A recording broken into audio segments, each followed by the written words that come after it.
Bueno, lo que vamos a ver hoy es un tema que está encuadrado dentro de los estimadores de estado y tiene que ver con un estimador que está optimizado para el rechazo a las perturbaciones. O sea, tiene la estructura de los estimadores que hemos visto hasta ahora, pero cambia en cuanto a la concepción del diseño, ¿no? Bueno, el estimador se denomina filtro de Kalman y fue desarrollado por Rudolf Kalman por la década del 60. Kalman es un investigador húngaro y matemático. Se inició en el MIT, después hizo su posgrado en Nueva York y finalmente trabajó durante un tiempo en la Universidad de Stanford. Cuenta la historia que cuando viajaba de Princeton a Baltimore, el tren quedó parado durante una hora a la medianoche en una estación y como estaba aburrido se puso a desarrollar el algoritmo que hoy vamos a ver, ¿no? O sea, el filtro de Kalman a lo largo de su historia ha tenido numerosas aplicaciones, como vamos a ver en un rato, que van desde el control de aterrizaje del módulo lunar del Apolo 11 hasta el filtrado de las señales de GPS en los teléfonos celulares, ¿no? O sea, ha tenido un desarrollo bastante amplio y le ha permitido sobrevivir a lo largo del tiempo, ¿no? Lo que vemos acá es el artículo que publicó Kalman con este trabajo, ¿no? Y lo presenta como una nueva aproximación para el filtrado lineal, ¿no? Acá vemos una foto que creo que es del año 2007, en donde recibe de manos del presidente Obama la medalla de la ciencia de los Estados Unidos, y a la izquierda vemos esa chica que está ahí en la foto, es Margaret Hamilton, que era la jefa del proyecto de software del Apolo 11, y lo que vemos ahí en la foto es el módulo lunar en donde se instaló por primera vez el filtro de Kalman para el filtrado de señales. Lo que nosotros teníamos hasta ahora en los estimadores determinísticos era que calculábamos la matriz de realimentación del estimador en base a la ubicación de los autovalores, ¿no? O sea que nuestra metodología de diseño se basaba en encontrar la mejor posición de los autovalores del estimador para cumplir la función de estimación. En algunos aspectos veíamos que si necesitábamos velocidad teníamos que ubicar los autovalores muy cercanos al origen de coordenadas en el plano Z, y dependiendo de circunstancias que tienen que ver con las perturbaciones en la medición o cosas similares, veíamos el hecho de poder disminuir el ancho de banda del estimador de modo tal de poder rechazar de alguna manera esas perturbaciones y que no interfirieran con la estima, ¿no? Entonces, una vez que nosotros definíamos la posición de los autovalores, lo que hacíamos era dejar constante los valores de la matriz de realimentación, y por lo tanto el estimador siempre iba a tener la misma evolución. La idea del filtro de Kalman es encontrar una matriz para el estimador que cumple la misma función que la matriz H del estimador de Löwenberger, pero con la diferencia que esta matriz iba a ser constantemente modificada de manera tal de lograr el mayor filtrado del ruido respecto de la estima variables de estado, ¿no? Entonces lo que iba a suceder en este estimador, que muestra a muestra nosotros íbamos a estar cambiando la matriz de ganancias de realimentación del estimador para producir la señal más limpia posible en la estima de las variables, ¿no? O sea, vamos a considerar un modelo en donde, además de las matrices propias del modelo A, B y C, vamos a incluir señales de perturbación. Vamos a incluir una señal de perturbación que vamos a llamar BDK, en donde vamos a incluir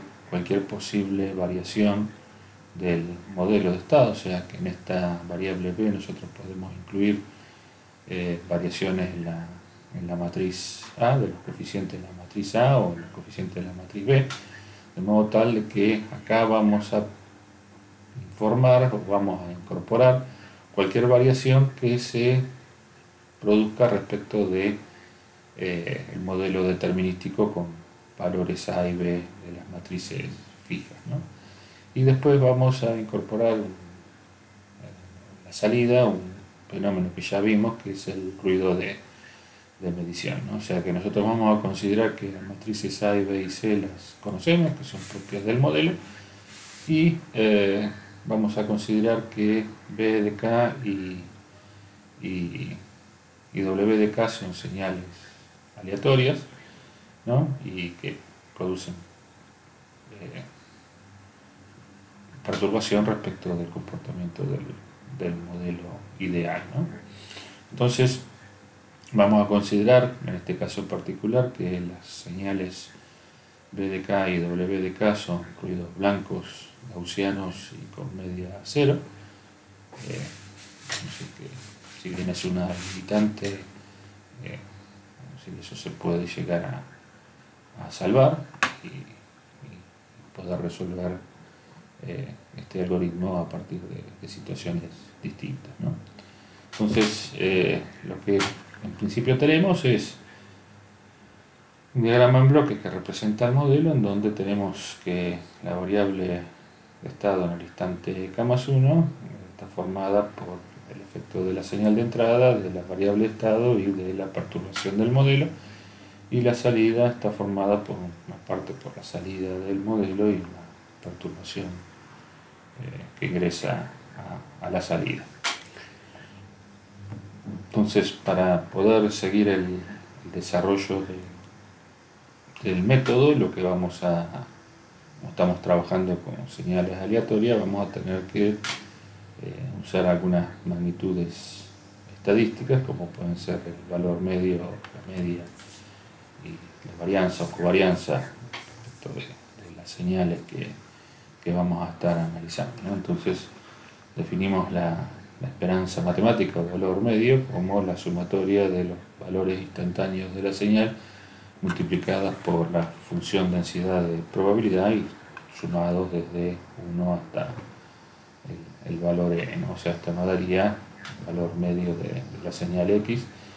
Y después la covarianza lo que mide, o sea, nosotros estamos acostumbrados a trabajar con varianza, que se aplica a una única señal, pero acá lo podríamos aplicar a dos señales, que sería el valor medio de las desviaciones respecto de la media, ¿no? O sea que lo que vamos a calcular es la desviación de la señal, o sea el valor instantáneo menos el valor medio, y eso lo vamos a multiplicar por la dispersión de la señal I, o sea el valor instantáneo de I menos el valor en medio de I traspuesto, con lo cual acá tenemos una operación que resulta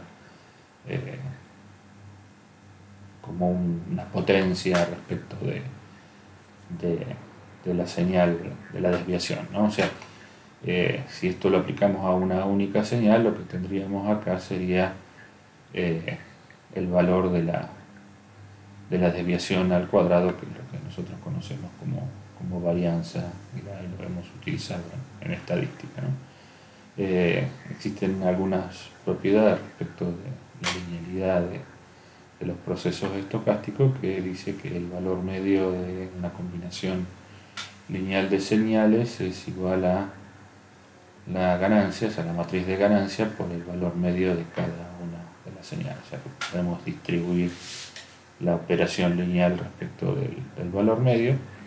Y respecto de la covarianza, tenemos que la covarianza de un producto de una constante por una variable aleatoria resulta ser que premultiplicamos por la constante de la primera variable de estado por la varianza de las variables aleatorias y multiplicamos por la transpuesta de la constante de la segunda variable de estado. Estas dos operaciones que están acá las vamos a utilizar en el desarrollo del filtro de Kalman, ¿no? Entonces, respecto del comportamiento de las señales, dijimos que B de K y W de K son ruidos blancos de media cero e independientes, por lo tanto van a cumplir ciertas propiedades que tienen que ver con, en principio, la independencia, el hecho de que sean blancos y el hecho del valor medio, o sea que en principio el valor medio de B de K y W de K van a ser cero. El hecho de que sean independientes significa que la covarianza de B con W y de W con B van a ser cero, o sea que no tienen relación las desviaciones entre sí. Respecto de la varianza del ruido, de la perturbación del modelo, la vamos a considerar como que en este caso es un vector que tiene la misma cantidad de componentes que las variables de estado. Esto nos va a dar que esta matriz de varianza va a ser una matriz cuadrada, en realidad una matriz diagonal, y en los elementos de la diagonal vamos a tener las varianzas correspondientes a cada una de las variables aleatorias correspondientes a la dispersión de cada una de las variables de estado. O sea que esto nos da una matriz cuadrada en cuya diagonal están las varianzas correspondientes a cada uno de los ruidos, cada variable de estado, ¿no? Después, otra cosa que vamos a considerar es que al ser un ruido blanco no tiene periodicidad ni tampoco ningún tipo de relación entre las variables y el desplazamiento en el tiempo. Por lo tanto, si yo desplazo la variable y calculo la varianza, esa covarianza, esa varianza me va a dar cero. Y respecto de la variable del ruido de medición, la varianza del ruido de medición también es una matriz cuadrada, o sea, una componente por cada salida que tenga el sistema, y en la diagonal van a aparecer las varianzas correspondientes a los ruidos de medición respecto de cada una de las salidas. Y acá lo que planteamos también respecto de considerar el ruido blanco, que no hay relación en cuanto a la varianza cuando desplazamos la muestra, ¿no?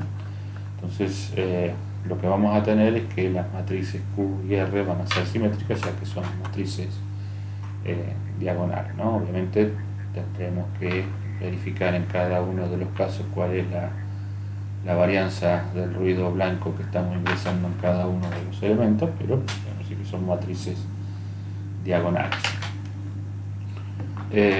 La idea del estimador de Kalman es estimar el valor óptimo del vector de estado basándose en señales que tienen ruido, o sea, las muestras que vamos a tomar para diseñar el estimador están definidas por la salida del sistema, que son señales que están contaminadas con ruido, y además vamos a tener en cuenta que el vector de estado estará contaminado por el ruido del sistema, por BDK.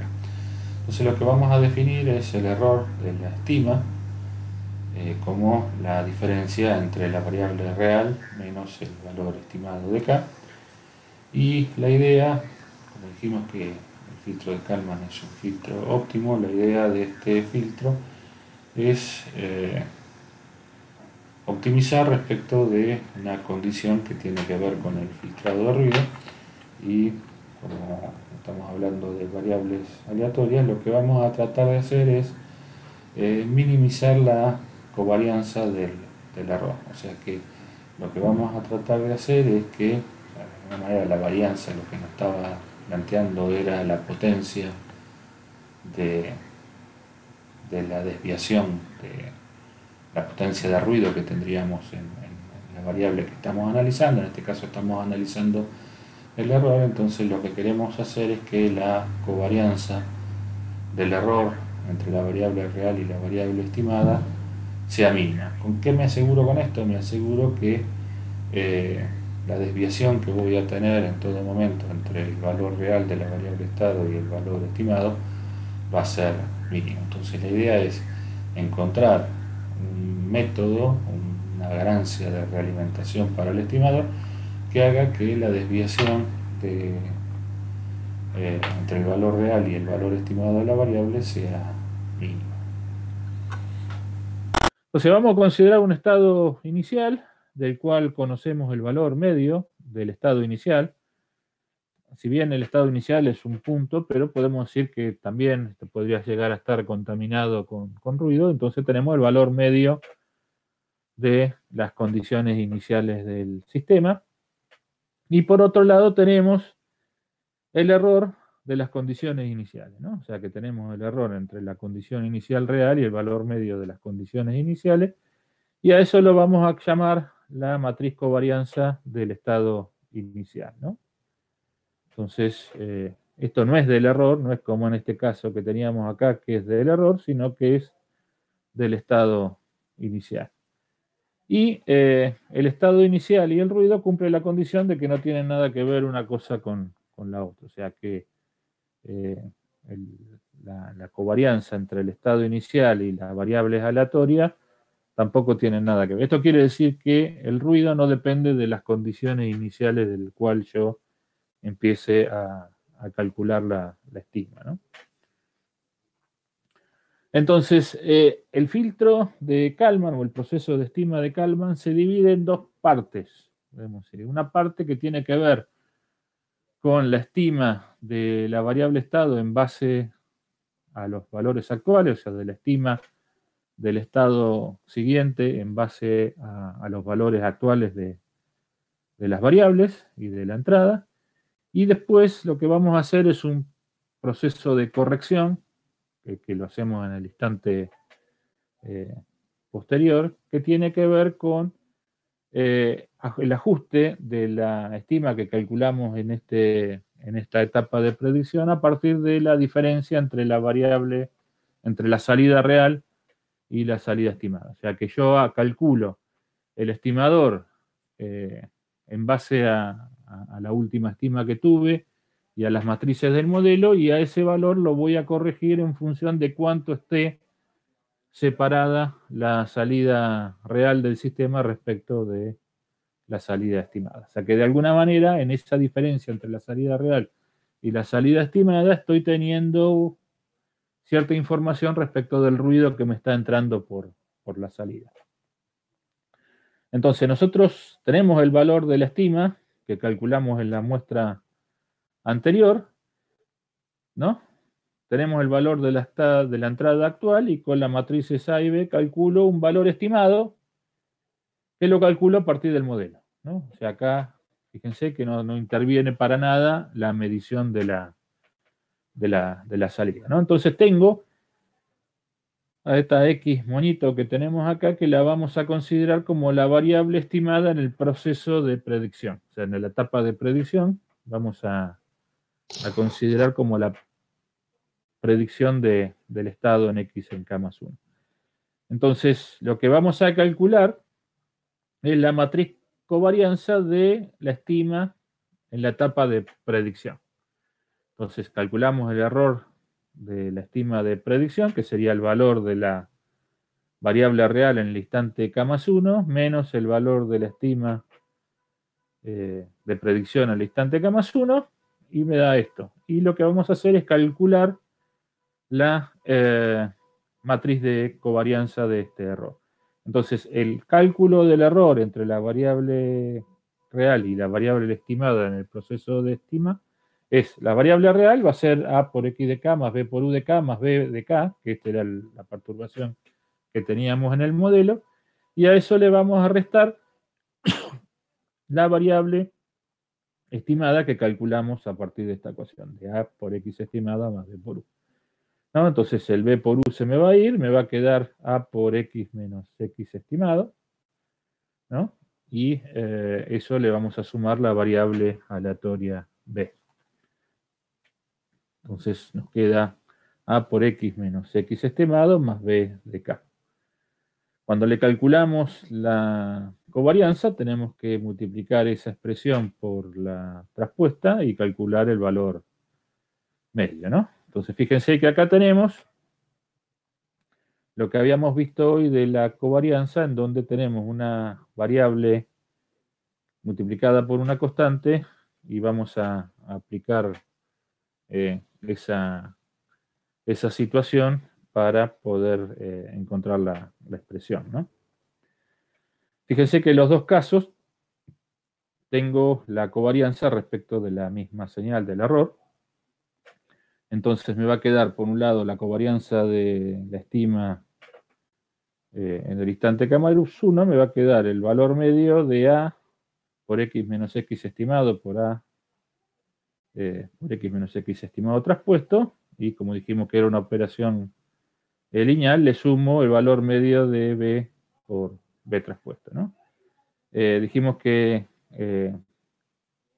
la covarianza de b nos daba la matriz Q, la matriz de covarianzas del ruido del modelo, o sea que esta ya de alguna manera la conocemos, porque conocemos estadísticamente cómo se comporta el ruido del modelo, y vamos a suponer que en la mayoría de los casos no lo sabemos, pero vamos a considerar que podemos analizarla y encontrar esta matriz.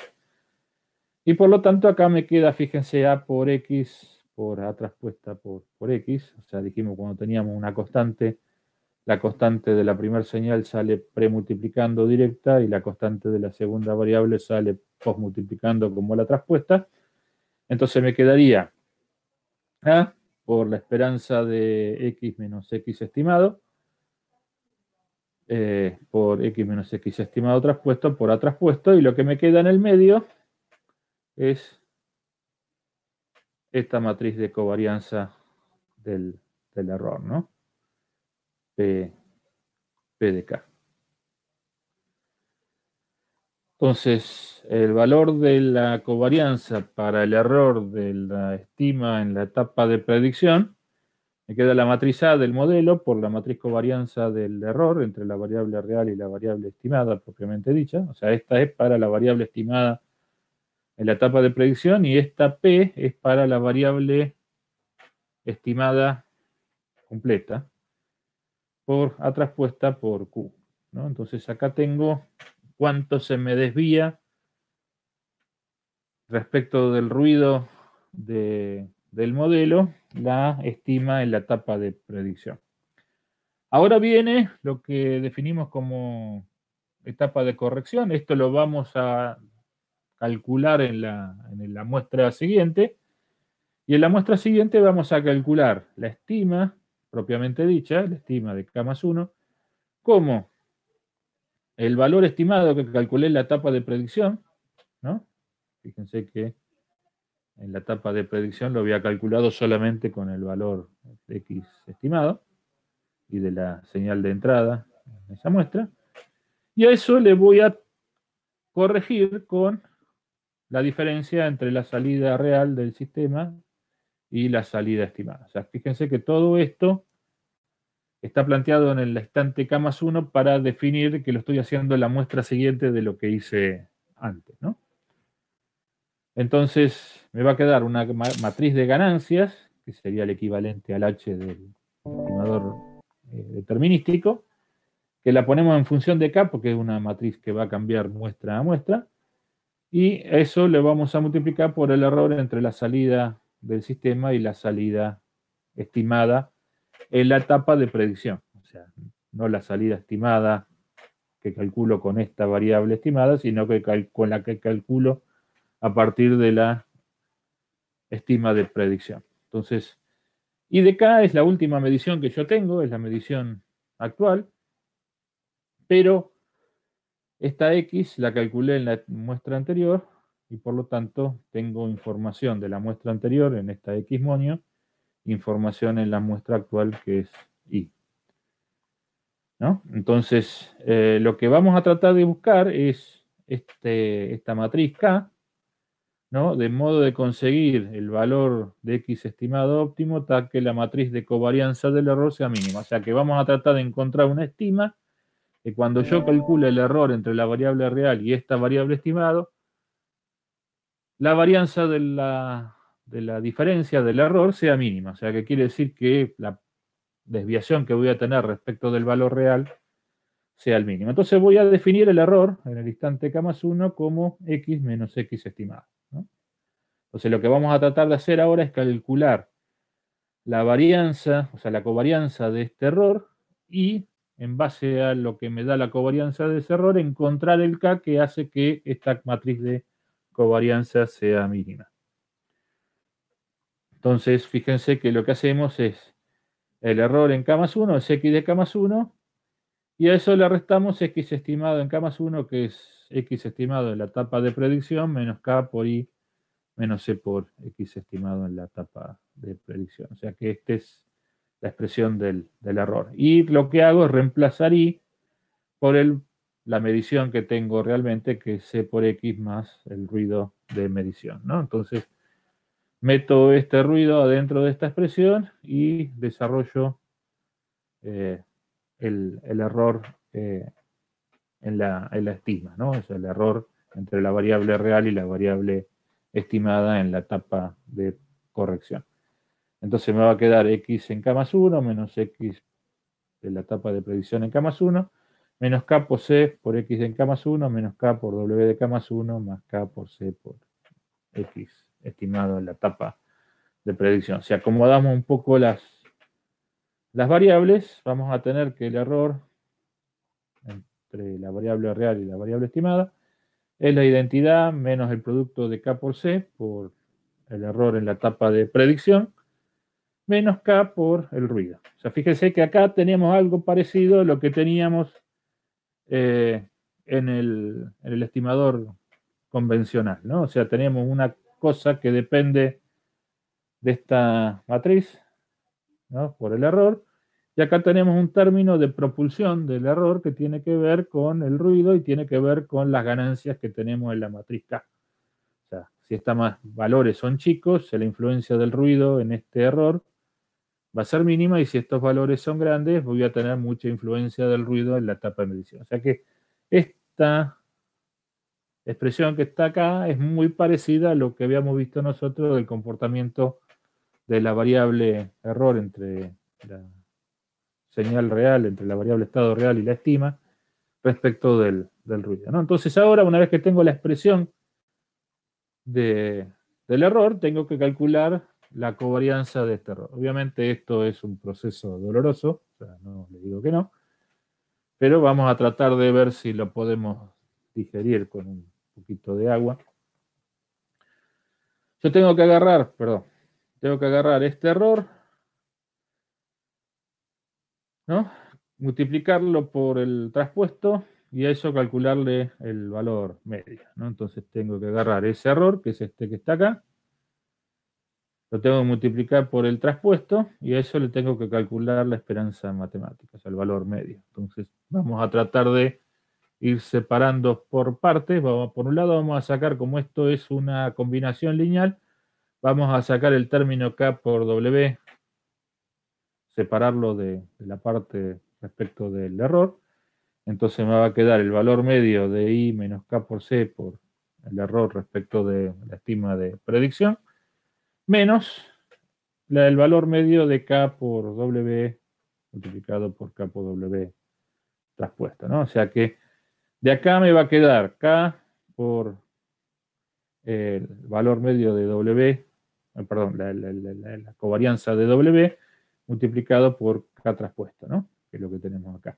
Y el valor medio, o la covarianza de W de K, habíamos dicho que era la matriz R, que era la matriz de varianza del ruido de medición, ¿no? Entonces, podemos decir que esta parte de acá la podemos resumir a esta expresión que tenemos acá. Y después, finalmente, lo que tengo es el valor medio de I menos K por C por el error respecto de la predicción, ¿no?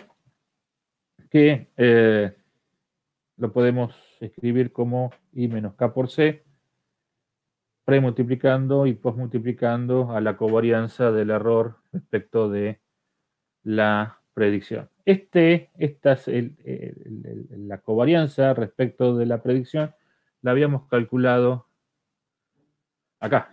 La covarianza respecto de la predicción, del error de predicción, la habíamos calculado como A por el valor de la covarianza del error entre la variable real y la variable estimada por A por. O sea que esta parte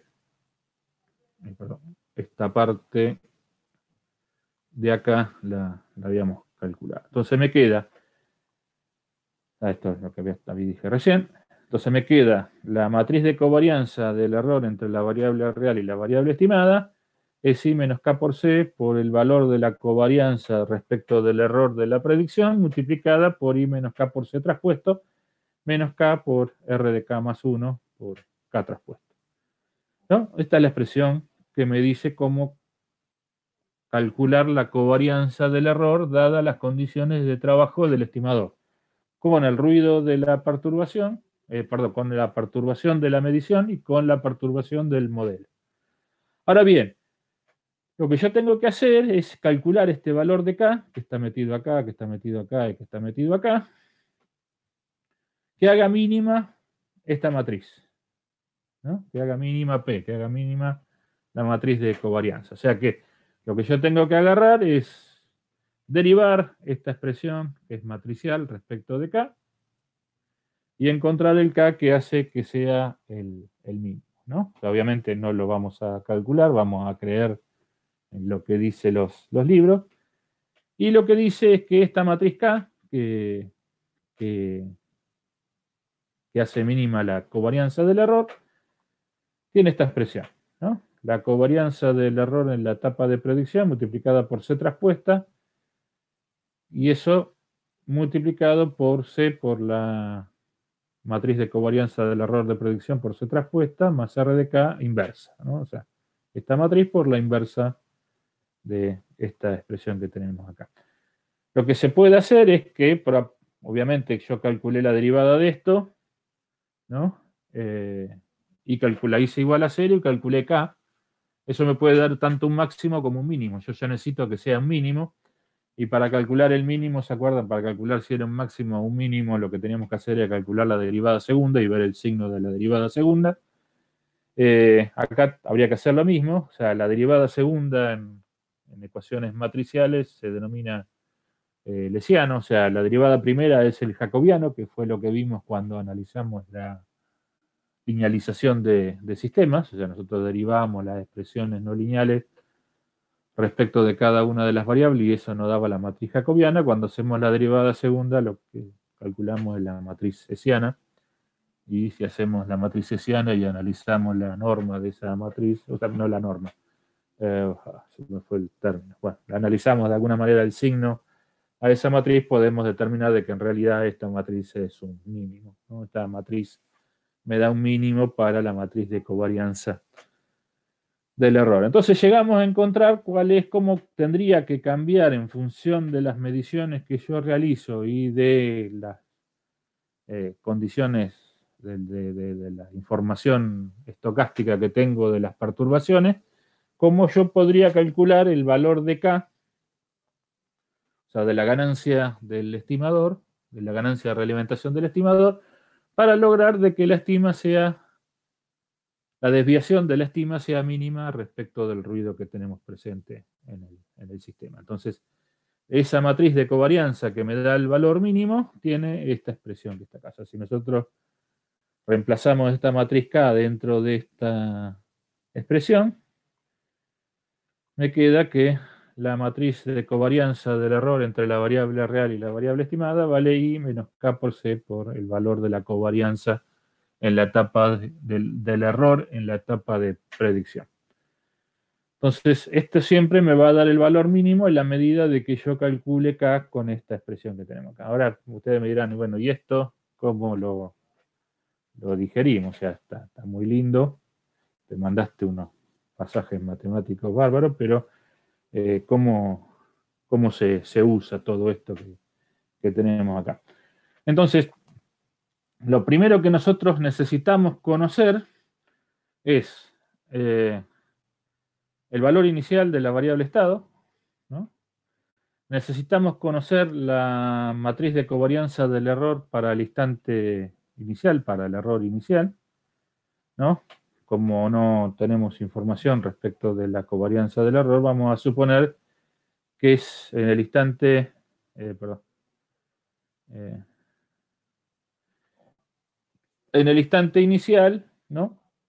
El ruido que vamos a tener, o sea, la desviación que vamos a tener en la variable estado es el valor de la varianza del ruido que ingresa al sistema, que es lo que estamos haciendo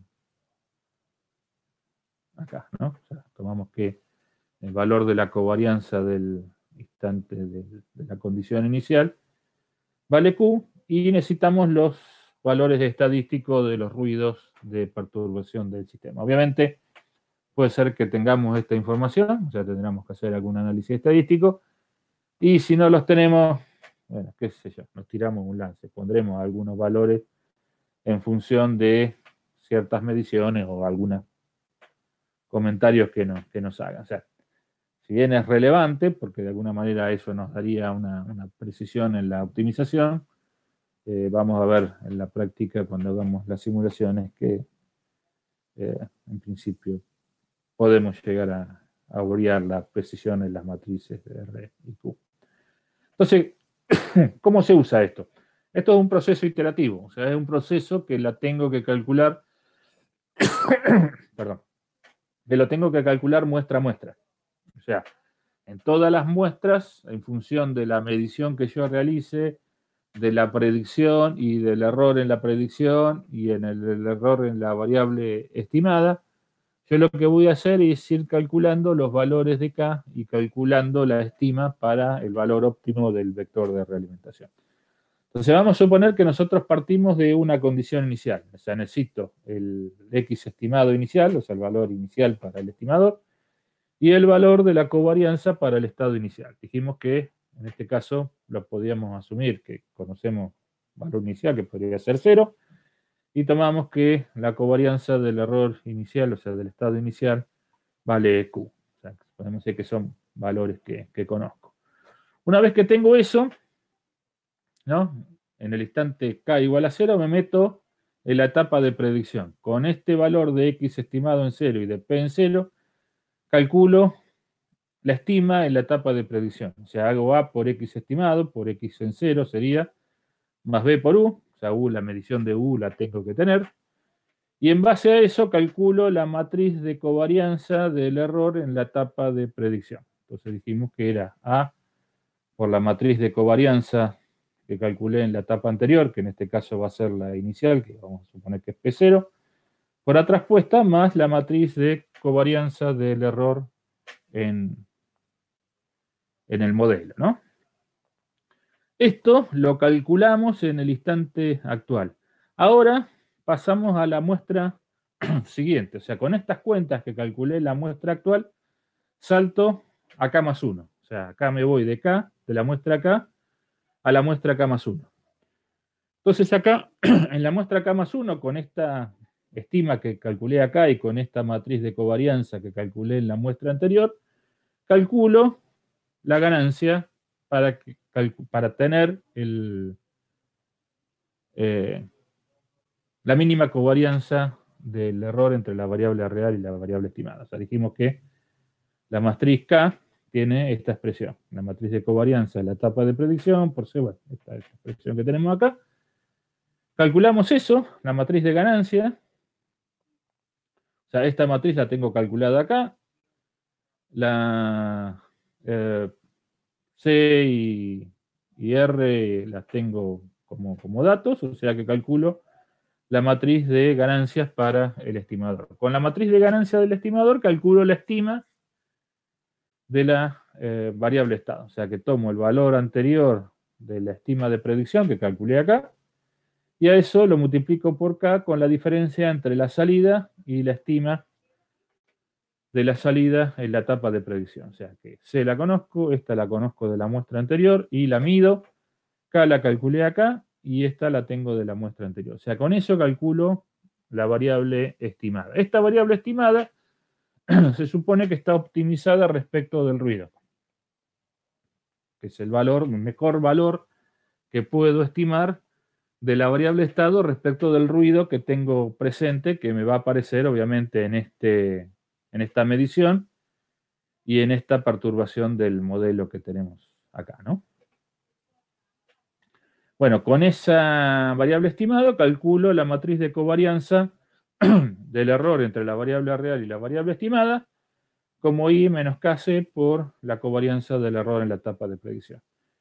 Y esto sigo estando, o sea, acá pasé del instante K al instante K más 1, pero acá sigo en el instante K más 1. O sea, calculé la matriz de ganancia, calculé la estima, calculé la matriz de covarianza del error y ahora me meto acá.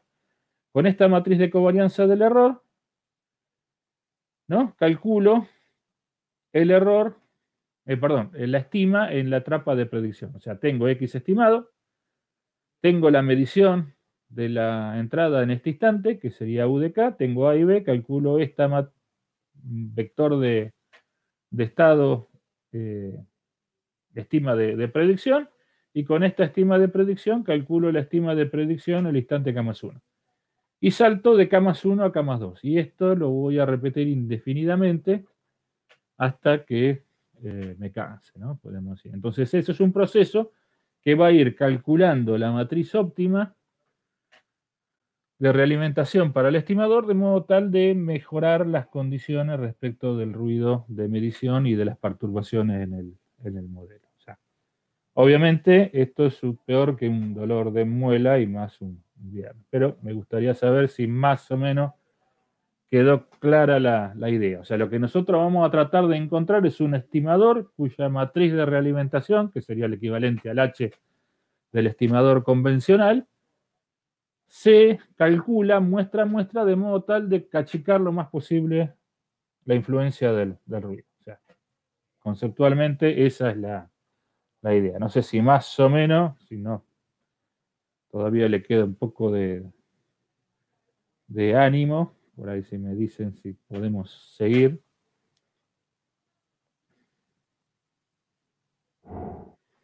Bien.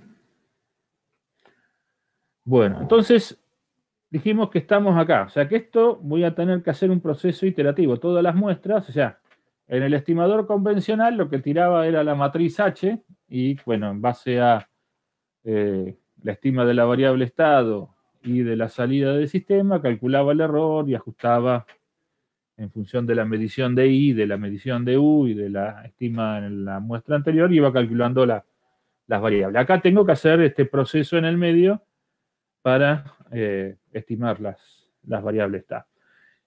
Como les dije, este proceso o este estimador fue a lo largo de los años, se arrancó con la misión Apolo y después fue utilizado en varias ciencias en donde uno trabaja con modelos que no tienen un modelo limpio, no tienen un modelo determinístico, sino que tiene un modelo que está afectado por variables aleatorias. Entonces, cuando yo quiero analizar datos que de alguna manera se ven perturbados, por ejemplo, si yo quiero analizar un modelo social, obviamente el modelo social tiene ciertas cuestiones determinísticas, pero tiene mucho de subjetividad. Yo te pregunto, qué sé yo, ¿te gusta andar en auto? Y por ahí, qué sé yo, la pregunta depende si el tipo le tiene miedo a los autos, qué sé yo. Hay mucho de subjetividad. O sea que esa muestra que yo tomo al hacer una encuesta está muy contaminada por la subjetividad. Pero se supone que si nosotros juntamos un número muy grande de muestras y a esas muestras le sacamos el ruido, nos va a quedar un modelo que más o menos nos va a poder decir cómo se comporta determinada situación social en base a un modelo matemático. ¿Cuáles son las ciencias que usan mucho Kalman? La meteorología, ¿no? O sea, antes para determinar el pronóstico le preguntaban a doña Rosa si el callo le molestaba y se fijaban en el pelo de la gente si se le frizaba y en base a eso y algunas mediciones puntuales podían determinar un pronóstico de cómo iba a estar el clima en el día siguiente. Hoy en día Todos los pronósticos se hacen con modelos matemáticos, que son modelos que se van ajustando constantemente, y la idea de esos modelos es, con la medición de ciertos parámetros puntuales en determinados lugares del planeta, poder determinar cómo se va a comportar el clima en los próximos tiempos, ¿no? Entonces yo mido la presión, mido el viento, mido la humedad relativa, mido la radiación solar, mido la cantidad de nubes, y en base a esos datos alimento un modelo que me va a decir si mañana va a haber sol o no va a haber sol. Obviamente esos modelos van cambiando porque la situación particular de cada uno de los lugares donde yo quiero pronosticar pueden llegar a estar cambiando. Por ejemplo, una de las cosas que se dieron cuenta con el tema de la cuarentena fue que los modelos matemáticos que tenían calculados en muchas zonas donde había mucha contaminación no le pegaban a los pronósticos ni por casualidad, y eso era porque le habían cambiado las condiciones de contorno del modelo, y por más filtrado que le hicieran no podían encontrar la beta. Obviamente le cambió el modelo lo suficiente como para que la corrección que podemos hacer en base a la estima lo pudiera resolver. Entonces,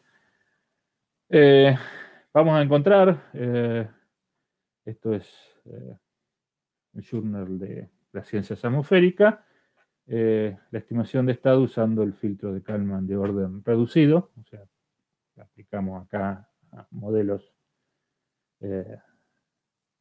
atmosféricos. Otra cosa que también les gusta el filtro de Kalman es a los economistas, o sea, hay muchos modelos económicos que se toman a partir de muestras estadísticas y de encuestas, y esos se filtran a partir de Kalman y corrigen los modelos con los cuales estudian la economía la gente de ciencia. Después tenemos acá un poco más doméstico, ¿no? La estimación de Kalman para un proceso de fermentación alcohólica en continuo. Esta es la gente de San Juan, que no sé, que tiene una beta por el lado de la vitivinicultura.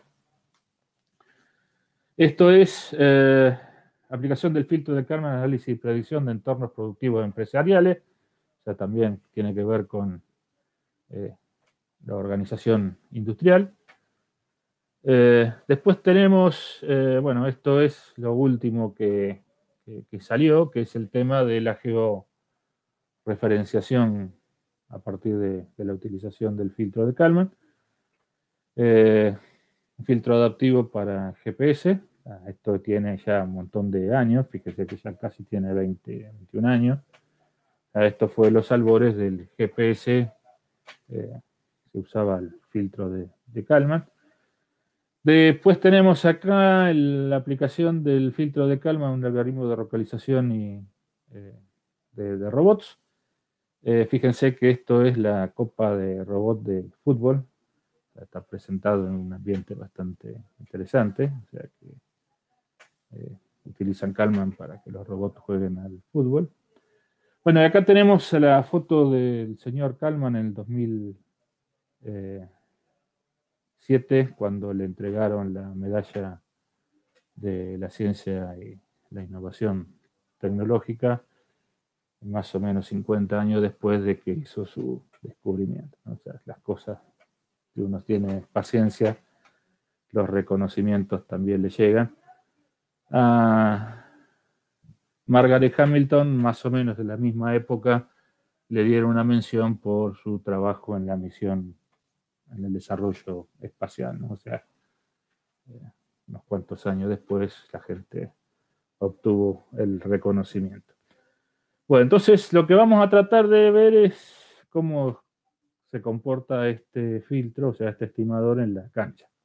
O sea, vamos a utilizar nuestro viejo y nunca bien ponderado motor de corriente continua, y lo que vamos a tratar de plantear son diferencias en cuanto al comportamiento de un estimador convencional, un estimador de Leuenberger respecto del ruido, contra el estimador de Kalman, ¿no? Entonces, vamos a suponer que diseño del estimador convencional nosotros lo teníamos, y lo que vamos a tratar de hacer es compararlo con la estima de Kalman, ¿no? O sea, la simulación la vamos a hacer en MATLAB porque no pude hacer converger la función en el Xcos para que hiciera lo mismo que hace el MATLAB. Entonces vamos a comentar esto, sí. Vamos a usar MATLAB. Lo que tenemos acá es el modelo del motor, o sea, la resistencia a la carga eléctrica, resistencia a inductancia. Acá tenemos la carga mecánica y acá tenemos el integrador para sacar la posición. Y acá abajo en celestito tenemos la medición de posición y vamos a meterle ruido a la medición de posición y vamos a hacer un estimador convencional, ¿no? O sea, que por este lado, por este demultiplexor que tenemos acá, van a salir las variables estimadas con un estimador convencional. Y acá adentro tenemos un estimador de Kalman. El tema es que, bueno, este estimador de Kalman lo tenemos que programar porque es una función que se va realimentando, o sea, es un estimador recursivo, entonces tenemos que calcularlo en función de las muestras anteriores. O sea, eso lo hacemos con una función, ¿no? En donde acá tenemos la condición inicial, la matriz de covarianza inicial, la matriz SAB del sistema y la matriz Q y R. Como en este caso tenemos tres variables estado, la matriz Q es una matriz diagonal, la vamos a tomar igual a la identidad, porque como no tengo idea del ruido que le vamos a meter, voy a suponer que el valor de la desviación de la varianza del ruido en las variables de estado es 1, y voy a tomar que el valor del ruido en la medición es 10. La varianza del ruido en la medición es 10. Tomé un número relativamente alto porque de alguna manera eso me aseguraría de que podría llegar a filtrar el ruido, pero en principio, si no tenemos idea, podemos poner cualquier valor. Entonces dijimos que nuestro proceso,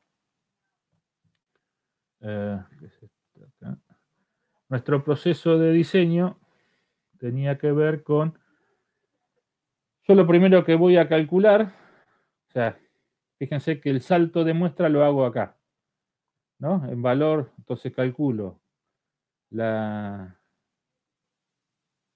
ganancia, calculo la estima, calculo la covarianza del error, calculo la predicción y calculo la covarianza del error de predicción. Entonces fíjense que lo que tengo acá es calculo la ganancia, ¿no? Con la expresión de la ganancia, la matriz P, que sería la covarianza del error en la etapa de predicción, por C traspuesto, por la inversa de C por P por C traspuesto más R. O sea, acá, como es una sola variable, la salida, directamente esto me da un número y por eso pongo división, pues si no tendría que multiplicar por la inversa acá, ¿no? Calculo el error entre la variable real, entre la salida real y la salida estimada en la etapa de predicción. Con el error, calculo la matriz de covarianza del error como la I menos K por C por P de la etapa de predicción, que es lo que tenemos acá. Y acá tengo la estima, que la calculé acá, y la salida estimada, que es lo que calculo acá, que es lo que voy a usar en la salida de este bloque.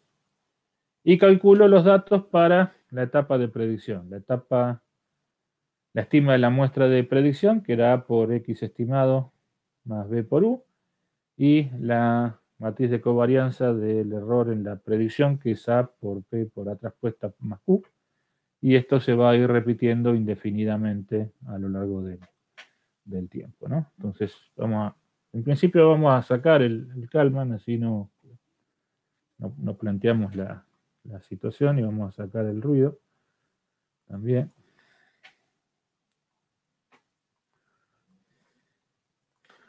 Entonces vamos a suponer que nosotros diseñamos el estimador como lo veníamos diseñando hasta ahora, y lo que vamos a ver es suponiendo de que hacemos un estimador que tiene todos los autovalores en cero, un estimador lo más rápido posible, ver cómo se comporta esto respecto del ruido, ¿no? O sea que de alguna manera no vamos a ver nada nuevo, porque esto lo vinimos viendo desde el primer estimador que analizamos, ¿no? Y en principio yo tengo, acá tengo la señal de salida, que sería la rampa. Esta naranja que está acá es la estima de Kalman, que no la vamos a, en este caso me da 0 porque no la tengo vista. Entonces tengo en amarillo,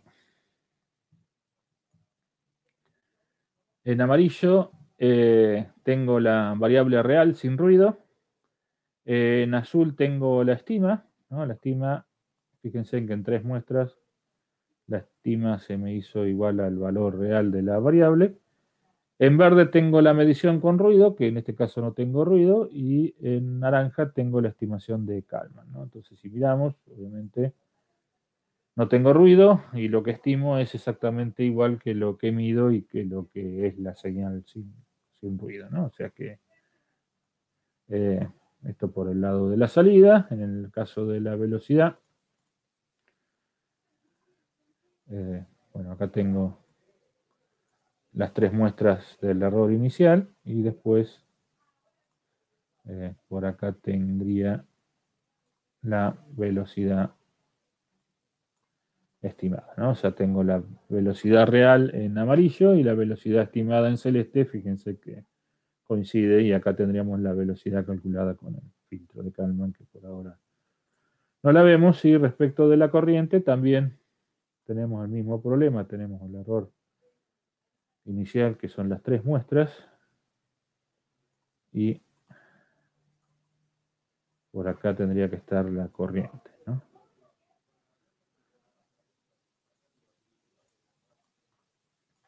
¿No? La variable real y la variable estimada coinciden en todo momento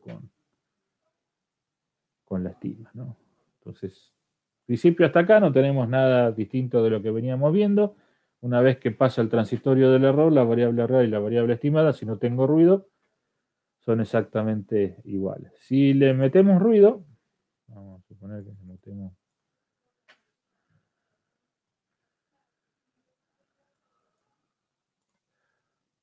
ruido,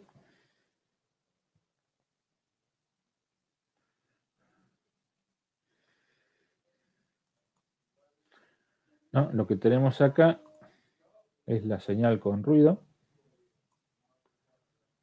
que sería la verde. La verde que tenemos ahí abajo es la señal con ruido. Lo que tenemos en celeste es la estima a partir de la medición de la señal con ruido. Y, bueno, obviamente en amarillo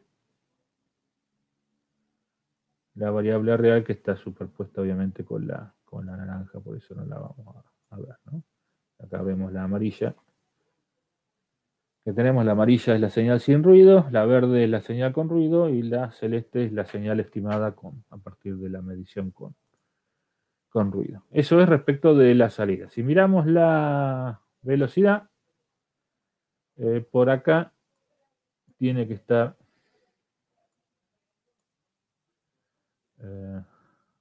vamos de vuelta, a ver si la puedo encontrar por donde estaba. Acá.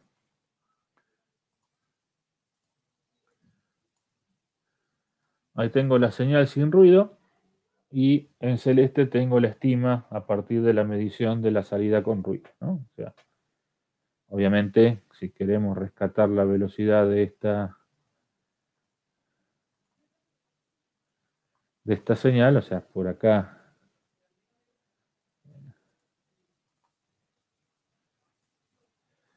por ahí tenemos, no sé si se alcanza a ver, por ahí tenemos la velocidad. Obviamente supera ampliamente el ruido en la estima, el valor verdadero de la señal, ¿no? Y si miramos la corriente, pasa más o menos parecido, ¿no? O sea,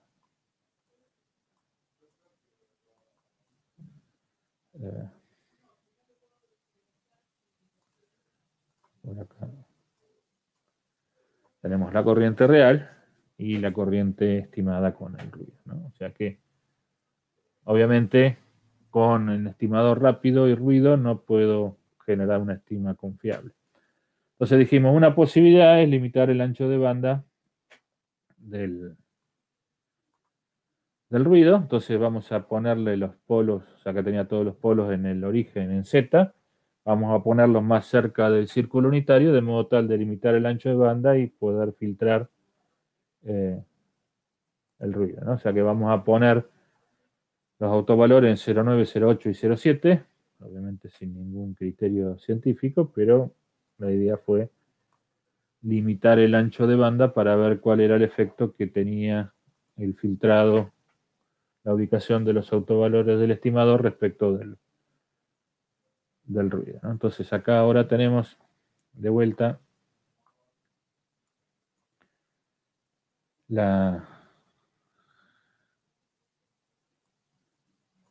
obviamente el transitorio del estimador ahora es un poco más lento, ¿no? Fíjense que tarda un pedazo más en llegar, pero si miramos la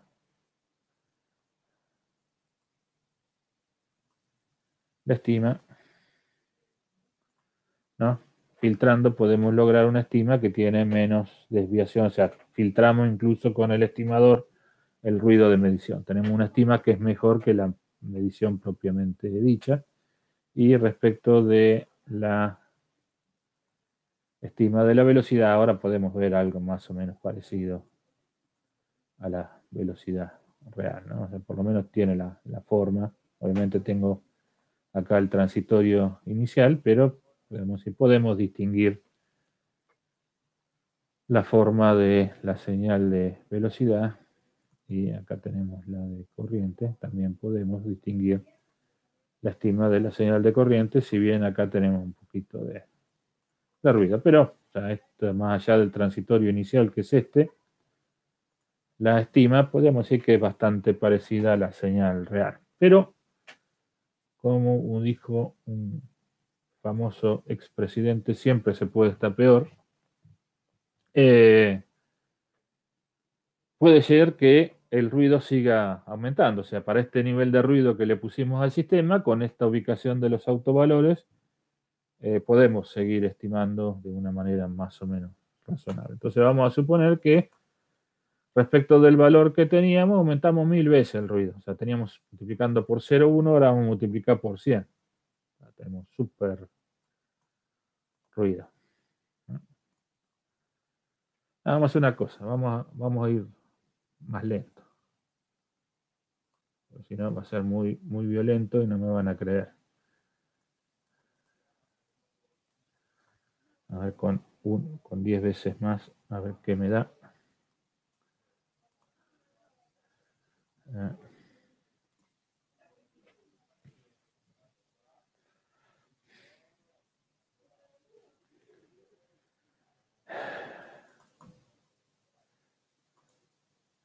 Con 10 veces más todavía estoy, vamos a ponerle 100 veces más.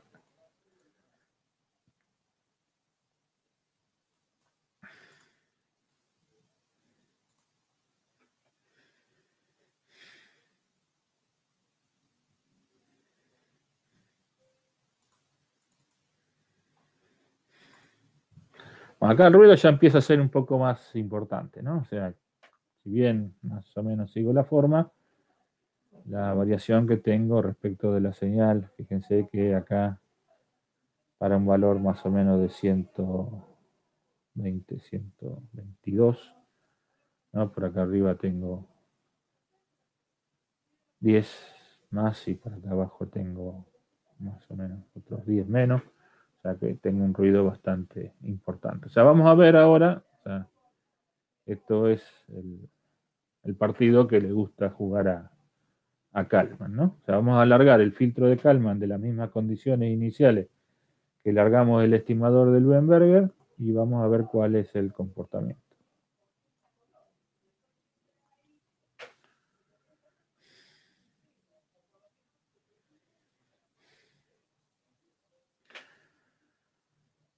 Bueno, entonces acá tenemos, vamos a ver esta parte de acá. Fíjense que el estimador de Kalman es el naranja, la señal con ruido es la verde y el estimador del Weinberger es el celeste. Entonces usted me dice, bueno, qué sé yo. El ruido que tengo en la estima de la salida para el estimador de Kalman y para el Weinberger más o menos son del orden. Fíjese que casi es el mismo, desplazada la señal una muestra del ruido, ¿no? Entonces, es un poco mejor, en esta variable estado es un poco mejor que la señal con ruido, pero tiene ruido. Entonces usted me dice, bueno, ¿cuál es la ventaja que tiene Kalman? Bueno, vamos a mirar acá. Acá tenemos el transitorio en celeste para el estimador del Weinberger y el transitorio en naranja para el estimador de Kalman. Ahora te voy a decir, bueno, Kalman acá está muy cerca, o sea, tengo ruido y tengo ruido. Pero fíjense que el ruido que tengo es mínimo respecto del ruido que tengo con el estimador del Weinberger, y una vez que lo agarró, no lo larga más. Tengo una pequeña diferencia ahí. Pero, vamos a decir que en la estima de la velocidad no tengo mayores inconvenientes. Y en la estima de la corriente, ¿no?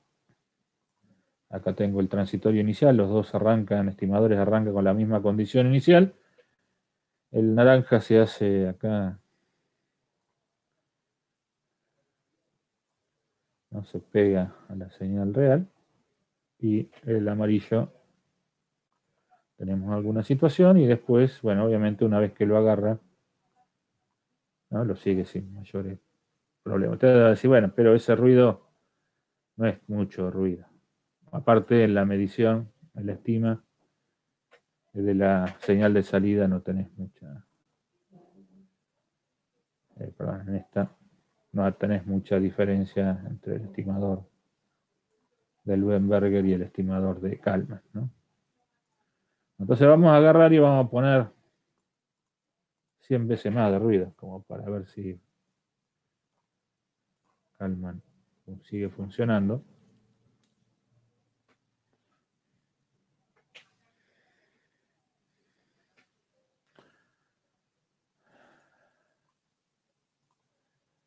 Bueno, acá tenemos la señal con ruido, que sería la verde. Y por acá vamos a tener la estima. Y voy a decir, bueno, pero acá sigue pasando exactamente lo mismo. Es un poco mejor la estima de la señal de salida con el estimador de Weinberger y el Kalman, pero sigue teniendo ruido. Sin embargo, vamos a ver qué pasa con la velocidad. Acá tenemos el estimador de Kalman y acá tenemos en celeste el estimador de Weinberger. Fíjense que en la estima de Kalman tengo ruido, pero comparado con el estimador del Weinberger, con un ancho de banda limitado, seguimos estando mucho mejor. Y en la corriente, acá tenemos el transitorio de la corriente, en amarillo tenemos la corriente sin ruido, y en naranja tenemos la corriente estimada con Kalman, ¿no? Obviamente tiene ruido, pero comparado con el ruido que me da el estimador del Weinberger, nada que ver. Y bueno, y si seguimos aumentando el ruido,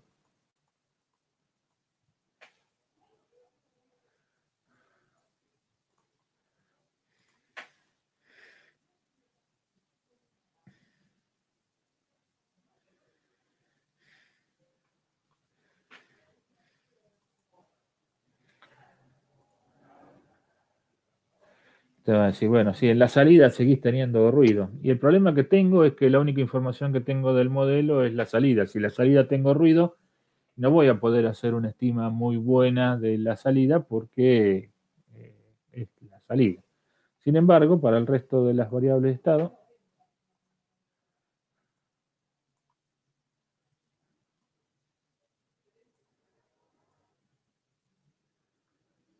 tengo ruido. pero el ruido que tengo me sigue dejando ver la variable de estado, ¿no? O sea que, desde el punto de vista del rechazo al ruido en la estima de las variables de estado, evidentemente es muy bueno, ¿no? O sea, podríamos seguir aumentando el ruido y esto va a seguir más o menos respondiendo de la mejor manera. O sea, acá no hay nada de truco, lo que estoy haciendo es que este bloque va calculando la ganancia óptima para que el error entre la variable real y la variable estimada sea el mínimo posible. Y bueno, el problema es que si tengo mucho ruido, la estima que voy a tener de la salida no va a ser tan buena por el hecho de que no puede filtrar una cosa que es la única información que se tiene. Sin embargo, desde el punto de vista de la performance respecto del rechazo del ruido es bastante buena, ¿no? O sea, por eso es que con ustedes con el celular pueden detectar la señal del satélite con una precisión bastante buena, porque independientemente del ruido que se le meta en la transmisión, el filtro es lo suficientemente bueno como para dar la estima de la posición con una precisión lo suficientemente buena como para que les digan en qué ciudad están.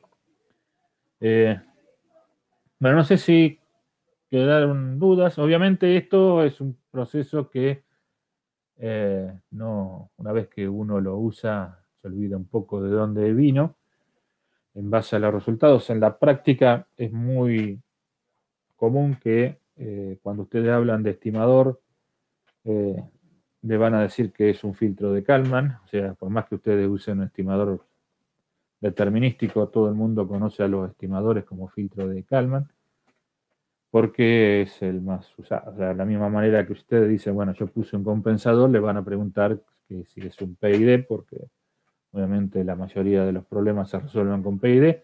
Bueno, la mayoría de las estimas se resuelven con Kalman, ¿no? Porque tenemos la ventaja de que de alguna manera nos olvidamos del ruido en la medición.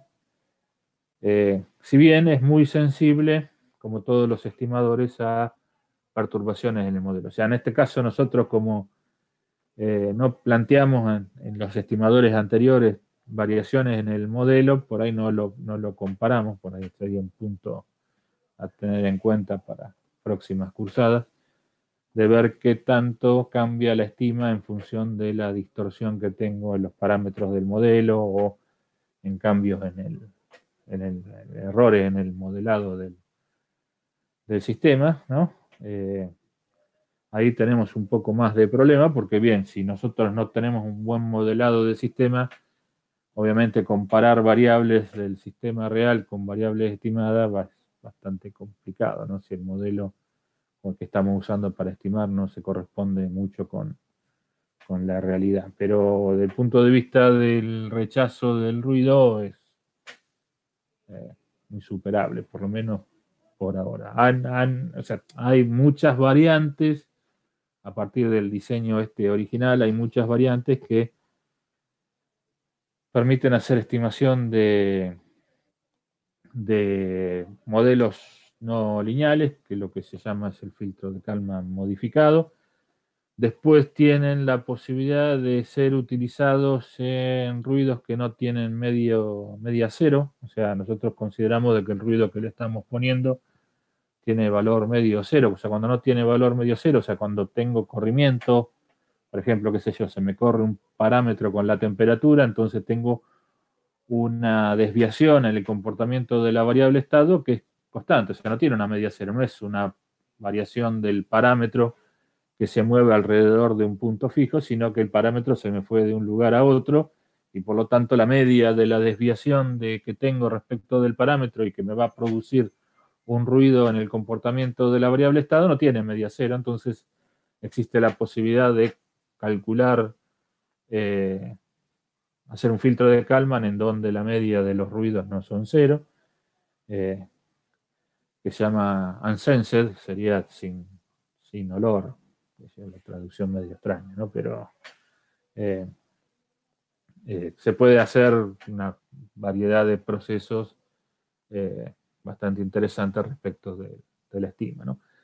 Por eso es que en la mayoría de los libros, cuando hablan de estimador, ustedes van a ver que el estimador lo llaman al filtro de Kalman o cualquier otro estimador que tenga como premisa el tema del rechazo de las perturbaciones, y a los estimadores determinísticos los llaman observadores, ¿no? O sea que por un lado tenemos los estimadores que involucran procesos estocásticos y los observadores que son determinísticos en la bibliografía inglesa, ¿no? O sea, por ahí en los libros en español, por ahí está un poco mezclado la terminología, pero en la bibliografía en inglés separan el estimador del observador. No sé si más o menos quedó claro la diferencia que tenemos entre el filtro de Kalman y el estimador determinístico, pero bueno, la idea era ver que esto existe. De alguna manera también dar el filtro de Kalman sin haber tratado los estimadores determinísticos también es bastante complejo, porque uno no tiene mucha base sobre la cual evolucionar o hacer comparaciones. Entonces podemos decir el camino lógico para llegar a este tema es por donde lo recorrimos nosotros. Así que bueno, este sería el último tema que vamos a desarrollar en la materia, el último tema de teoría que vamos a desarrollar en la materia. Así que oficialmente las clases de teoría se terminan acá. No sé si les quedó alguna consulta, alguna duda.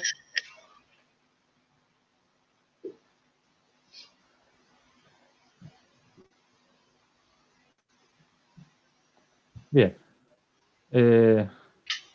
Bueno, igual en la página están subidos. No, sí, esto es indigerible. O sea, esto tenés que anestesiarte primero y después. O sea, lo importante es tener en claro el objetivo. O sea, si uno pierde de vista el objetivo, la matemática no le dice nada, pero si uno lo va encaminando respecto de cuál es el objetivo a lograr, es decir, encontrar la K que me hace mínima la varianza, el resto es aplicar una serie de propiedades de las variables aleatorias y nada más, ¿no? O sea, pero desde el punto de vista de la utilización es muy fácil de utilizar porque hay que hacer 3 cuentas, o sea, así que si uno se pone a hacer las cuentas para cualquier estimador convencional y para el estimador de Kalman, no hay mucha cálculo adicional que haya que hacer, y podemos decir el comportamiento del estimador es totalmente distinto del determinístico, ¿no? Bueno,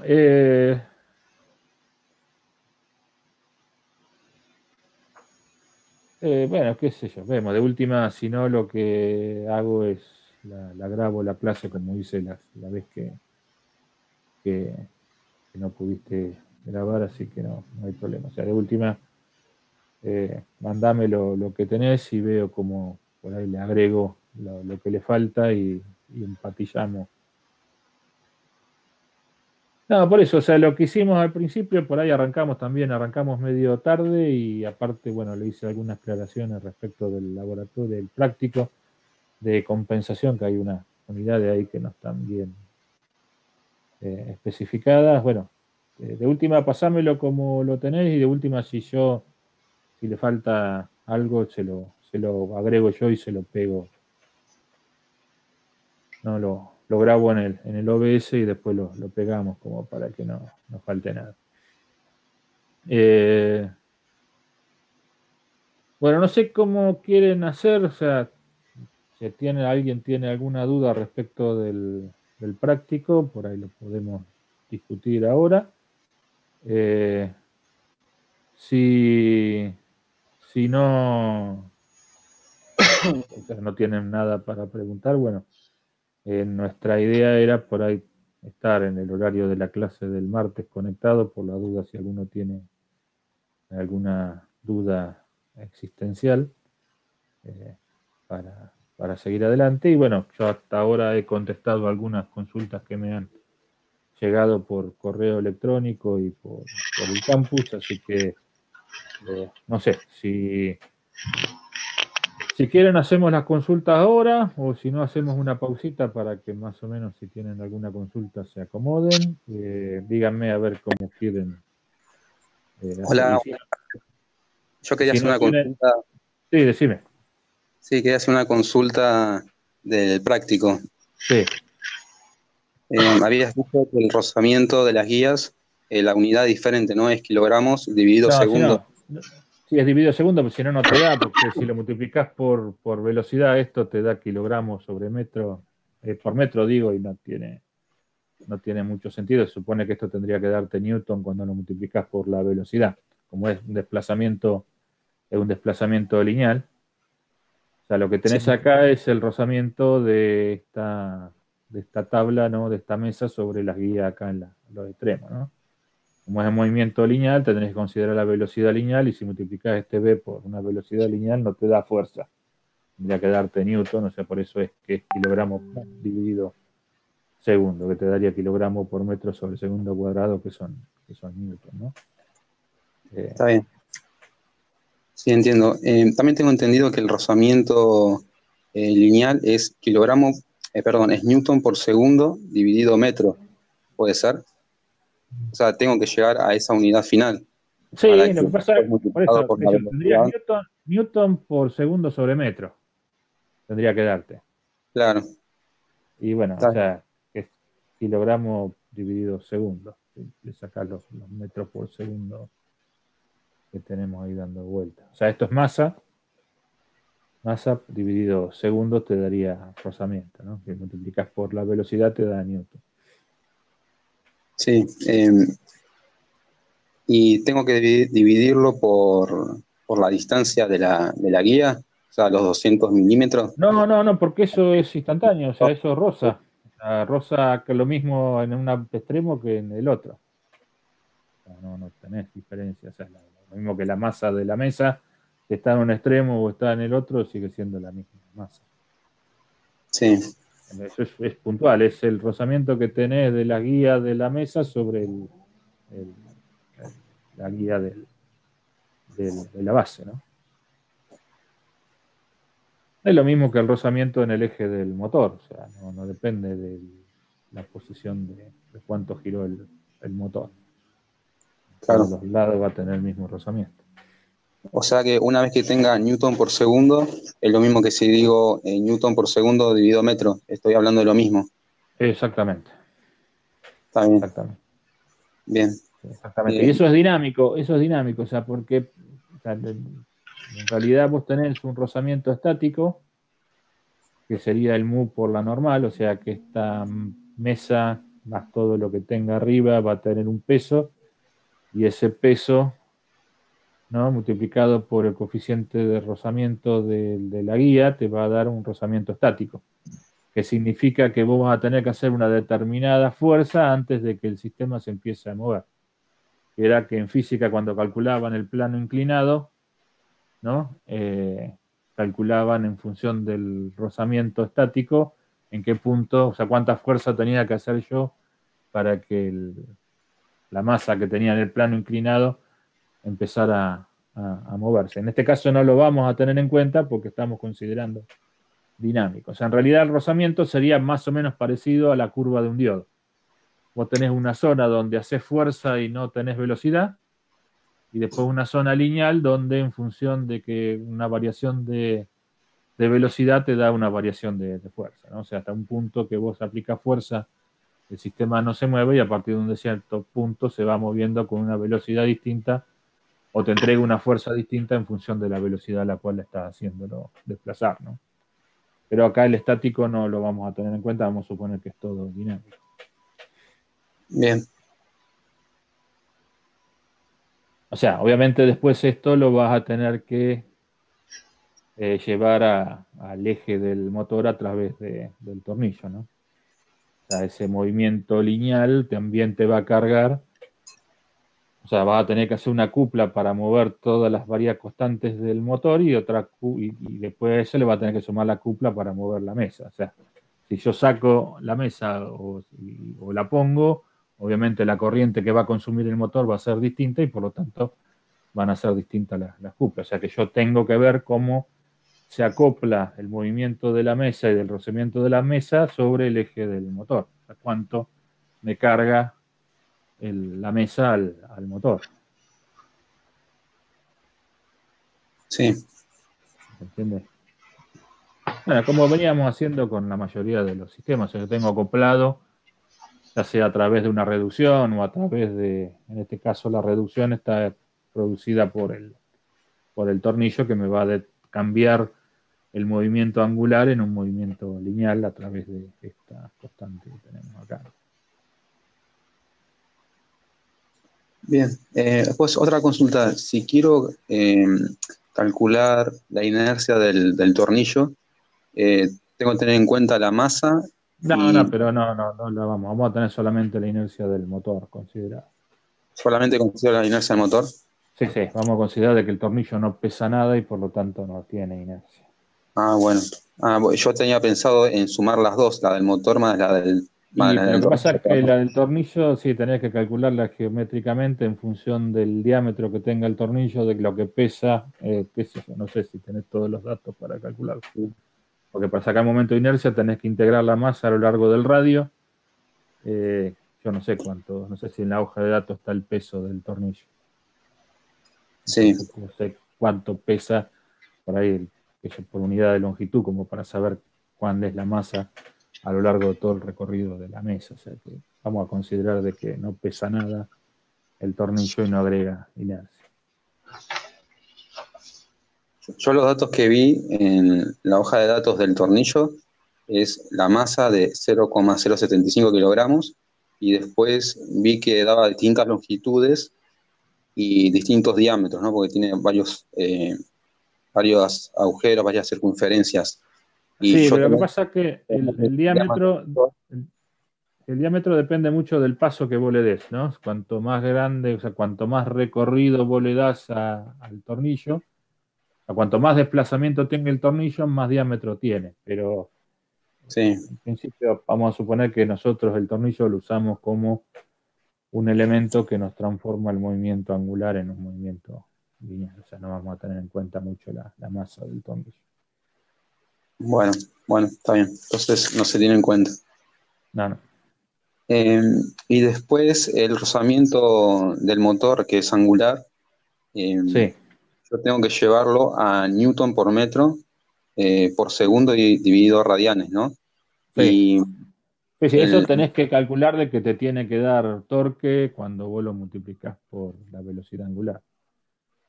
O sea, si normalizás todo, tendrías que, o sea, vamos a poner, depende del sistema métrico que uses, ¿no? Pero y el MKS. Onzas por pie cuadrado no vamos a usar, o sea, vamos a usar Newton metro y vamos a usar radianes por segundo. Y bueno, tendrías que darte las constantes correspondientes a eso. En la hoja de datos, en función del damping, te da Newton metro en función de miles de RPM. Bueno, habrá que transformar esas miles de RPM en radianes por segundo para que den las unidades, ¿no? Está bien. Revoluciones por minuto en radianes por segundo. Sí, pues vamos a tratar de trabajar todo en unidades internacionales, o sea, trabajar en metros por segundo, en Newton y en radianes por segundo en la velocidad. Bien, muy bien. Después otra cosita más, leyendo el enunciado leo que dice el sistema deberá proporcionar un desplazamiento de 10 centímetros para una referencia unitaria. Sí. ¿A qué se refiere eso? ¿Que yo aplico un bol a la entrada y se tiene que desplazar 10 centímetros? Sí, un bol o un algo, qué sé yo, porque como es digital, por ahí la entrada no es analógica, sino que es un valor de referencia que vos entras por una pantalla, qué sé yo. O sea, el valor que vos le pongas unitario a la entrada de referencia te va a tener que provocar un desplazamiento de 10 centímetros en la mesa. O sea que con eso vos podrías calcular la ganancia del lazo de realimentación. Sí. Buenas, ahí me surge una duda a mí, Diego. Sí. La ganancia del trazo de realimentación tiene que ser de 10 supuestamente si yo quiero moverme 0,1 metro, que son los 10 centímetros. Supongamos que sí. ¿En dónde entra el juego la constante del sensor? Y ahí mismo. O sea, tiene que estar la constante del sensor multiplicado por que me dé 10. Por eso, o sea, vamos a suponer que yo tengo un microcontrolador, que yo tengo un PIC, un Arduino, algo. Sí. Y tengo que medir la posición, ¿no?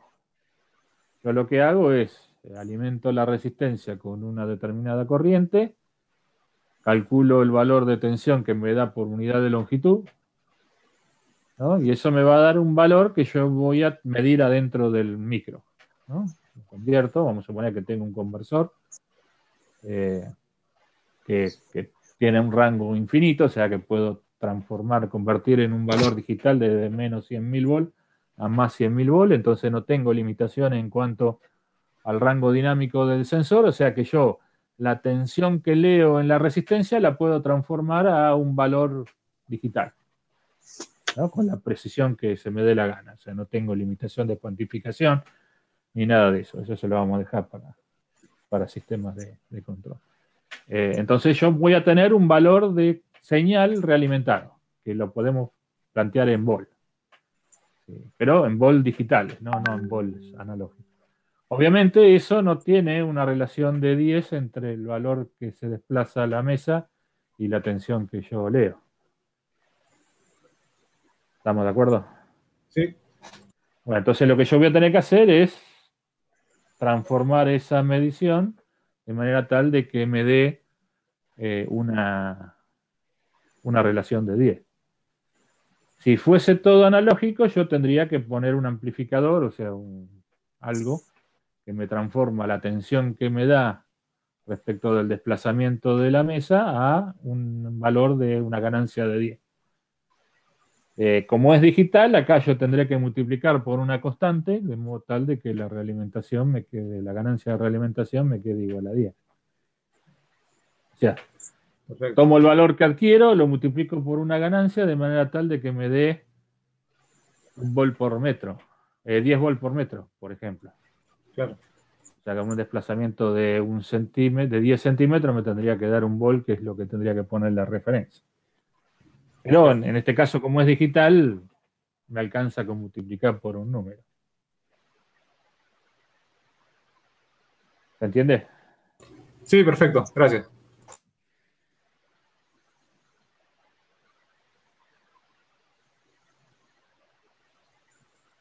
¿Tenemos alguna otra consulta? Otra cosa que me generó duda es sí. la referencia que tiene que seguir ese trapezoide.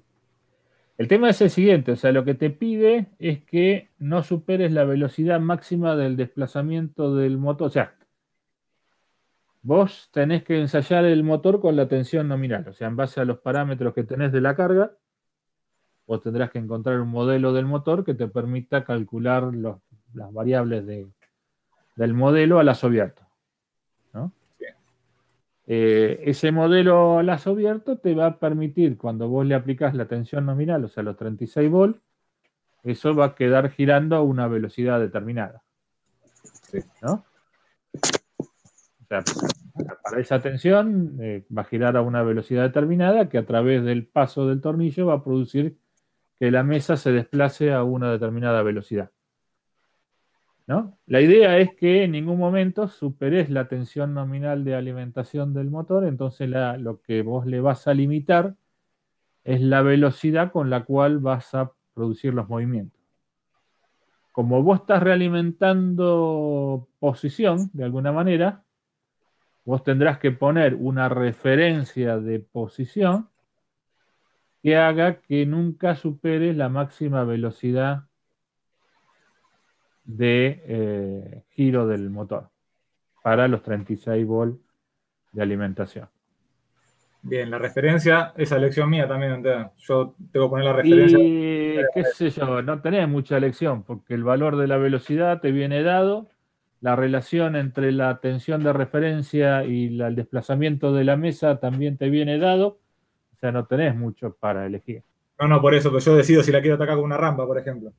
Y es que no sé si tenés muchas formas de atacarlo, muchas formas de atacarlo. Si vos querés lograr un desplazamiento constante, o sea, un desplazamiento a velocidad constante y si no le pones una referencia que sea una rampa, no creo que pueda lograr No logra nada. constante. Sí. Vos le pones un escalón, el tipo llegó a la posición, se paró y no tenés movimiento. Y en el medio, o sea, en el medio del desplazamiento, el tipo fue a la velocidad que quiso. Tal cual. Esa era mi duda. Entonces, Perfecto. vos las transiciones, o sea, si vos querés ir de un punto a otro, vos tenés que poner una referencia de modo tal de que vaya de un punto a otro, pero nunca supere la velocidad que vos querés que vaya. Entonces, el perfil que vos le tenés que poner de posición es el perfil que está dibujado en la guía. Este perfil que tenemos acá.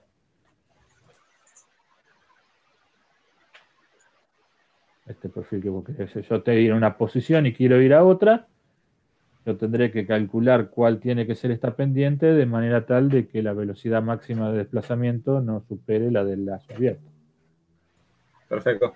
Pues Genial. yo le pongo un escalón, yo lo que estoy diciendo es que quiero que vaya a velocidad infinita. Obviamente el motor no te va a poder seguir a velocidad infinita, pero va a ir a la velocidad máxima que pueda para seguirte al escalón. ¿No? Y por ahí, para ir a esa velocidad, vos le tenés que aplicar 100 veces más tensión que la nominal del motor. Vos con esta rampa, lo que te asegurás es que nunca vas a superar la velocidad máxima. ¿Por qué? Porque el tipo va a seguir esta rampa. Entonces, Perfecto. esta rampa te va a decir con qué velocidad vos querés que gire. Si vos querés ir más lento, le pondrás una rampa que tenga menos pendiente, con lo cual el sistema irá a menos velocidad. Pero nunca podés ir a más velocidad de la máxima que te permite el sistema. O sea que, de alguna manera, vos te estás limitando con qué velocidad querés que se mueva la mesa. Y eso, en cierta forma, también te condiciona cómo vos vas a calcular el error. Porque la idea es que acá dice que el error máximo en la posición son 0,2 de milímetro. ¿No? Entonces, el problema que vos tenés es que se supone que cuando vos pones esta referencia, la salida del sistema, obviamente, va a tener una relación de magnitud que estará dada por la ganancia que está planteada por acá. Bueno, no sé dónde está planteada. Lo de los 10 centímetros por volt o los 10 centímetros por unidad de referencia. Vos tendrás una señal que será, si esto gana 0,1, vos tendrás acá una señal de referencia que será 10 veces menos que lo que se mueve la mesa, ¿no? ¿Estamos de acuerdo? O sea que la señal real tendrá que seguir este trapecio que está en verde con un error menor de 0,2 en todo el recorrido. O sea, acá voy a tener que estar a 0,2, pero acá también voy a tener que estar a 0,2. Y no es lo mismo desde el punto de vista de control esta situación que esta situación. Tal cual, por el tipo de sistema, sí. Esta. Entonces yo tendré que calcular en base al error que me pide y a esta pendiente cuál es la ganancia que voy a tener que darle al sistema. Sí, eso sí. Me quedó clarísimo. Bárbaro. Gracias, Walter.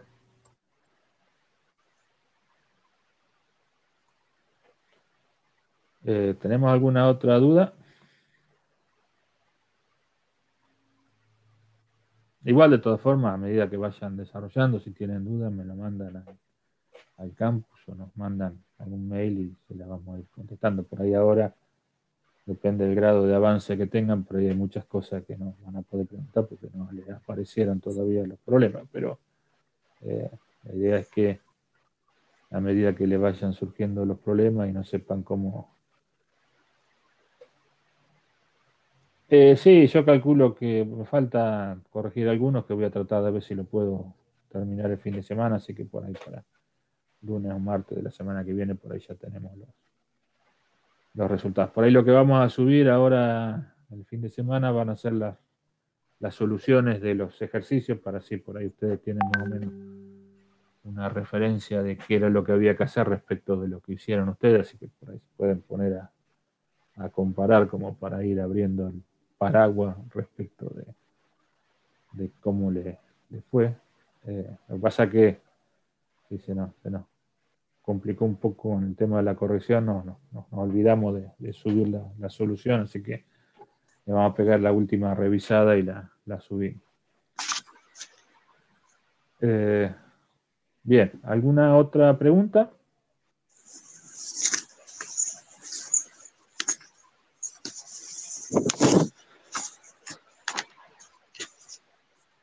Bien, bueno, cualquier cosita, si tienen alguna duda, nos mandan un correo o lo suben al campus. No sé, Rogelio, ¿alguna otra aclaración? No, igualmente, sí, yo debo alguna respuesta, pero estuve respondiendo también preguntas sobre esto del laboratorio, sobre el trabajo, por mail, así que bueno, también no duden en consultarnos. Vamos a tener alguna clase de consulta durante los horarios de teoría, pregunta. Sí, el martes yo por las 4 voy a estar acá, así que si tienen alguna duda.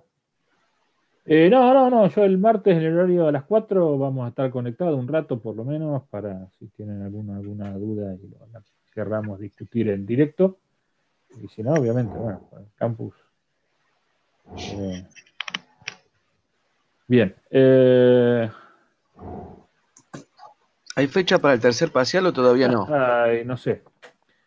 Ahora el lunes se va a reunir el consejo académico y creo que van a tirar una idea de cómo vamos a seguir. O sea, van a tirar la moneda al aire y depende de cómo caiga, tratarán de reformular el calendario académico. Así que yo calculo que mediados de la semana que viene vamos a tener un poco una idea de cómo se supone que vamos a volver a la facultad y si por ahí tienen alguna idea de cómo va a seguir la situación. Respecto de lo que dice la resolución del decanato que la tiraron por ahí por marzo más o menos, es que iba a haber una semana de clases presenciales antes de terminar el cuatrimestre. Yo calculo que y por ahí podemos llegar a tomarlo, o sea, no sé si alguno de ustedes va a rendir final ahora antes de las vacaciones. Por ahí sería una consulta que por ahí Rogelio tendríamos que hacer. Sí. Subir o mandar algún mail que nos contesten a ver si alguno va a rendir final antes de las vacaciones. Y por ahí lo hacemos antes de las vacaciones, antes del 20 de julio. Así ya Sí, por ahí armando la logística, sí. Así nos sacamos el tema. Después nos quedarán por ahí algunas actividades después de... Seguro. Cuando se reinicien las clases nos quedaría un par de laboratorios y una demostración que tenemos que hacer. Pero yo preferiría por ahí, si podemos resolverlo antes de las vacaciones, estaría bárbaro. Pero en el medio tenemos una mesa de final que está habilitada. Ya nos han consultado a ver si nosotros teníamos previsto tomar en forma presencial o en forma a distancia. Así que hay algunas materias que van a tomar final antes de las vacaciones. Así que bueno, si alguno de ustedes rinde final, por ahí tendríamos que bien arreglar el tema de la fecha. Pero sí, por ahí podríamos preguntar por mail. Por eso, de parte nuestra sería bárbaro terminar con los parciales antes de las vacaciones. Por ahí nos quedaría, habíamos puesto un recuperatorio, por ahí nos quedaría el recuperatorio y el coloquio para los que promocionan. Así que por ahí eso lo haríamos después cuando arrancamos la parte presencial. Supongo yo que la semana que viene vamos a tener un poco más de claridad, no sé qué mucha, porque por ahí nos suspenden de vuelta, nos meten a todo adentro. La semana que viene no nos dejan salir ni a ver si llueve y nos tenemos que quedar guardados, pero bueno. Por cómo viene la cosa, me parece que nos vamos a ligar un reto mañana. Sí, bueno, nosotros estamos bastante... No, nosotros no, pero viste. No, si acá te guardan a todo el mundo. Así que no sé, tampoco sabemos si después de las vacaciones esto va a estar mejor o va a estar peor. Igual la vuelta va a ser medio rara porque... Sí, medio difícil. Que arranquemos con toda la furia. Y sobre todo las clases, ¿no? Sí, por ahí la actividad administrativa y la parte de investigación, por ahí puede llegar a volver, pero para las clases, si no podés meter más de 10, 15 pibes por aula, complicadísimo. qué sé yo, no sé cómo van a dar álgebra, por ejemplo. Claro, porque encima nosotros no podemos hacer. O como física Claro. 1 en el No, primario. física 1, olvidate, la tiene que dar en el estadio mundialista. Así que bueno. Bueno, si no quedan consultas, nos vemos por ahí la semana que viene o contestamos los mails.